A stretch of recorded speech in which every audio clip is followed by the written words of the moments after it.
On today's Judge Joe Brown, they were going to the chapel, going to get married. We went out for 7.5 years. We were engaged for 2. Longer than most. Then she left him at the altar. She informs me that she's been seeing someone else for about a month. That's cold-blooded. In life, it's about being real. It's about taking care of your own business. Real cases of passion for justice. Judge Joe Brown.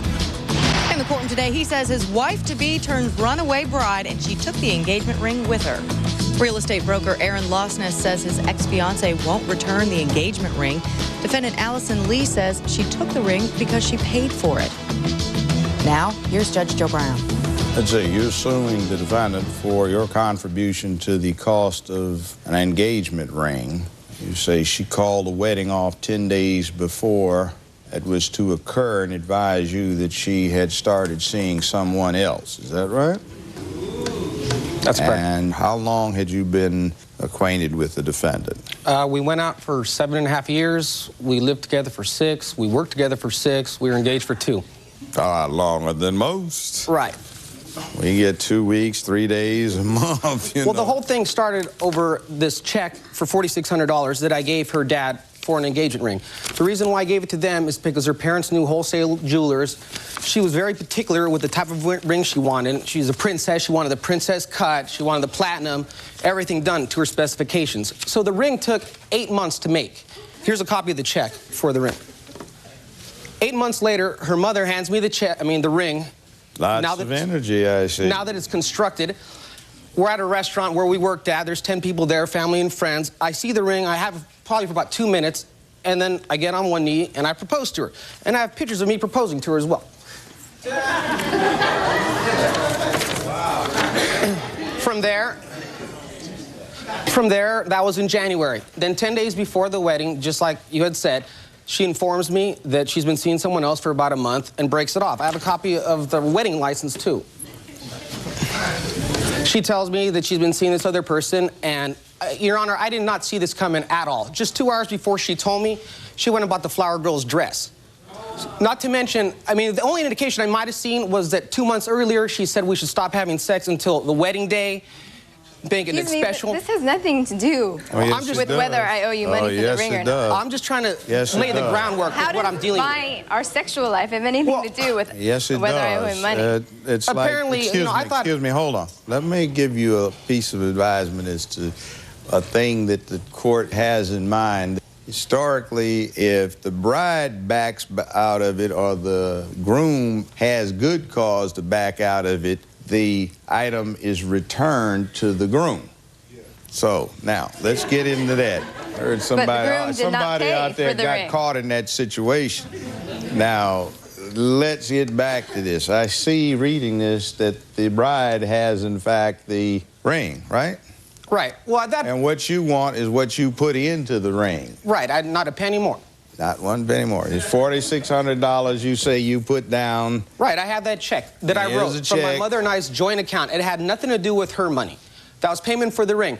And right then when we discussed, she told me that she was seeing this other guy, we had a joint checking account. In that joint checking account, there was roughly $7,300 in there. That was on a Tuesday night. The Thursday prior, I have a deposit for $5,100 from AAA for my car being vandalized and my stuff being stolen that was mine, not hers. There's also a deposit of $2,500 that my father gave us as a pre-wedding gift, partial. So I'm not insinuating that she waited for those items to clear before she left me, but she couldn't have picked a better time to leave me, monetarily speaking. So she said that she needed most of the money because she had to get a first and last month's rent, deposit, whatnot. So out of the $7,300... I didn't ask for that money. You gave me that money. I took $2,000, you know what? And she took the rest. I wouldn't have given you 2 cents had it been me. I wouldn't have got upset with it, but see, I've been around a time or two in life. But that totals out $7,603.96. And you mean to tell me, since you interjected, you got that after he put it into the joint checking account within the week That's kind of low down. Something to that effect. Well, I did tell her whatever she needed to get on her feet and start her new life. So I got a check for $2,000, so she kept the remaining $53.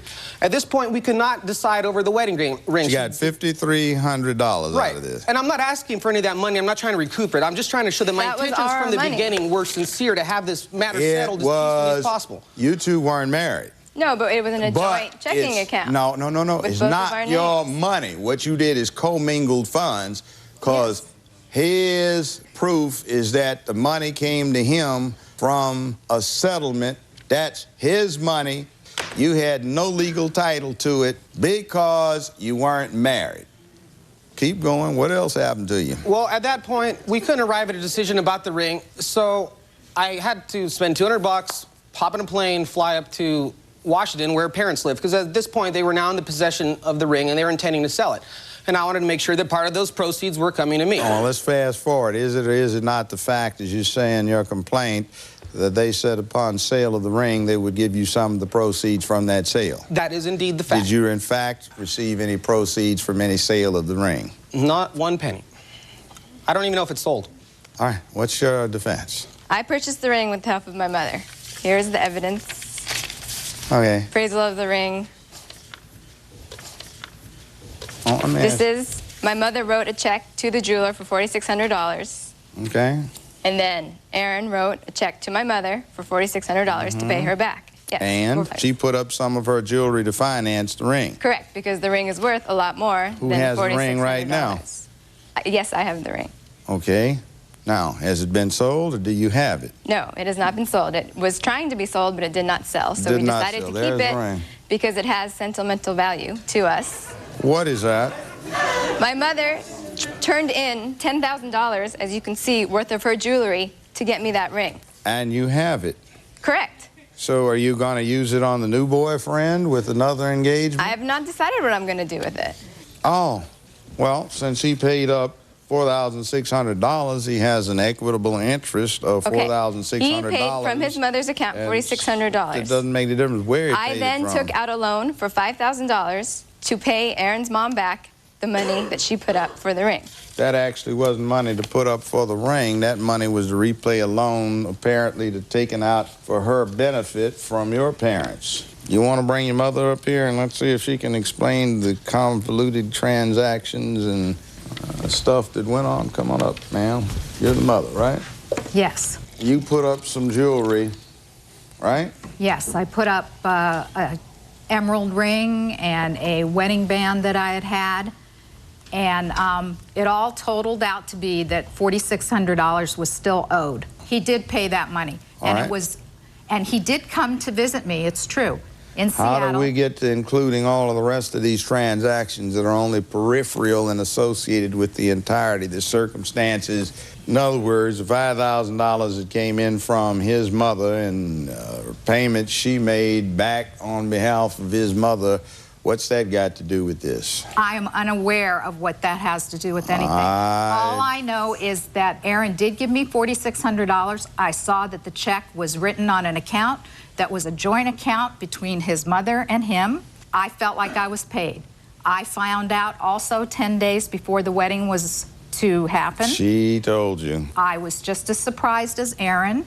However, in retrospect, I feel like if you have any doubts about marrying someone, you absolutely should come forward. She did tell him the truth. He kicked her out of the house immediately, which is fair, right? Yes. I understand that. She understands that. She stayed for 2 days while I spent the night at my friend's house.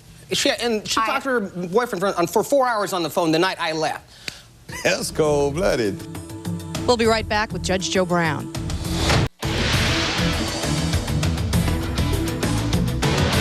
We're back with Judge Joe Brown. The plaintiff in this case says his ex-fiancée called off their wedding just 10 days before the big day. All he wants at this point is for her to return the engagement ring. Let's listen in. Mr. Witness here. What's your name, young man? My name is Christian. I'm Aaron's brother. Okay, he went home and stayed with you 2 days, so after she dropped the bombshell on him, she could have some place. Not him, Your Honor. My friend's in the back of the audience, but I did stay there for 2 days. I let her have time to move everything. I even let her have her boxes there for a couple of weeks. I was more than cordial in giving to her needs. I gave her most of the money. I'm not saying that you weren't. That's not what we're arguing but anyway, you handle it. We're disputing money. Well, that's all we're disputing. The point is, your mother is very candid. I appreciate her candor as a witness. You've got a ring that apparently is worth somewhere between a cash value of $14,000 as paid for, and maybe a bit more than that. Why don't you guys sell that item? And we try to. You can't. Well, if you keep it 4 or 5 years, it'll probably appreciate significantly in value. I just want to make one point clear, and that is that when Aaron came to visit me in Seattle, I told him that I would make sure that he got the money back, the $4,600. I did not know at that time that Allison had taken a loan out for $5,000 in order to give Aaron $3,800 to help finish paying off his mother for that loan. Well, I think she gave you some slight misinformation. A $5,000 tender of cash was made. The defendant, your daughter, thinks that was a wedding gift, which she used to open a joint, or they used to open a joint checking account. And hold on, I'm explaining it. And it was her understanding that the money would be used to pay off a loan which she took out at that time. Now, you have proof of the deposit of the item? The loan and the ring are two different issues. There's no correlation between the two. They just happen around the same time. I understand that, but the bottom line is... My mother was good. The bottom line is, I find that this loan that you're talking about is not material to the issue at hand. It's totally disassociated with the case of the forfeiture/pledge. He's going to get his $4,600. Judgment accordingly, and the court calls. Gentlemen, I'm going to ask you to step out the door to your right. There were a lot of loans involved in these litigants' relationship. The critical one proves the plaintiff paid for some of the engagement ring, and he should get some of its proceeds. He wins. Now, we're on to the next case.